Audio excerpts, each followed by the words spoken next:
चंद्रपूर महानगरपालिका लागताच चंद्रपूर जिल्ह्यात अनेक राजकीय घडामोडी घडत आहे. अशातच जोरगार विरुद्ध मुनगंटीवार हा वाद काही नवा नाही आहे आणि आता याच्यातच भर पडली आहे की निवडणूक प्रमुखपदी असलेले किशोर जोरगार यांना या पदावरून हटवलं आहे. भाऊ, नेमकं काय प्रकार आहे, आप काय सांगाल? आता जे तुम्ही सांगितलं, ह्या सकाळपासून मी माध्यमांच्या माध्यमातून ही बातमी माझ्यापर्यंत आलेली आहे.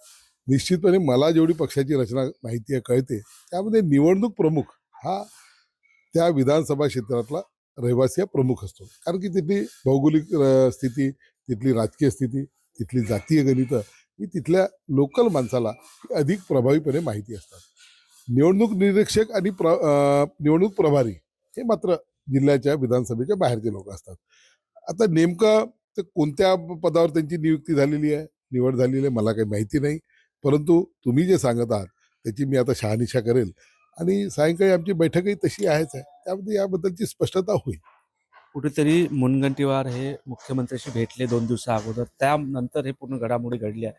काही वाद असू शकतो? मुन मुनगंटीवार हे 2 दिवसापूर्वी भेटले, परवाला भेटले. काल मीही मुख्यमंत्र्यांना भेटलो. मी तर एक कॅबिनेट होती त्या याच्याने दररोज भेटतो तसा रुटीन भेटलो.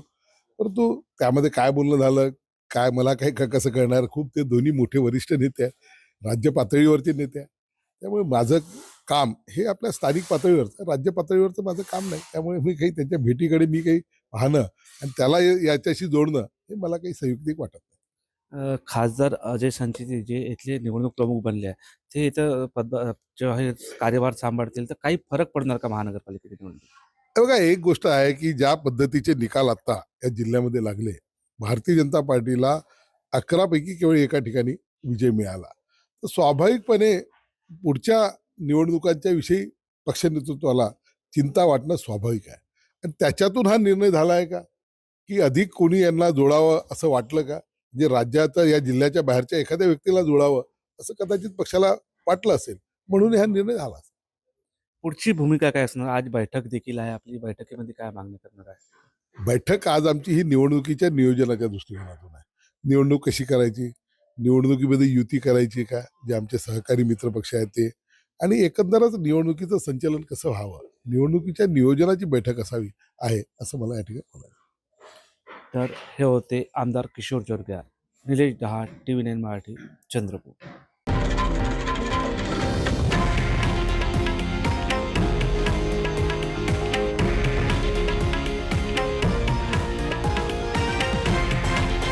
हे आहे देशातील नंबर 1 न्यूज नेटवर्क आणि आपण पाहत आहात TV9 मराठी, एकमेव.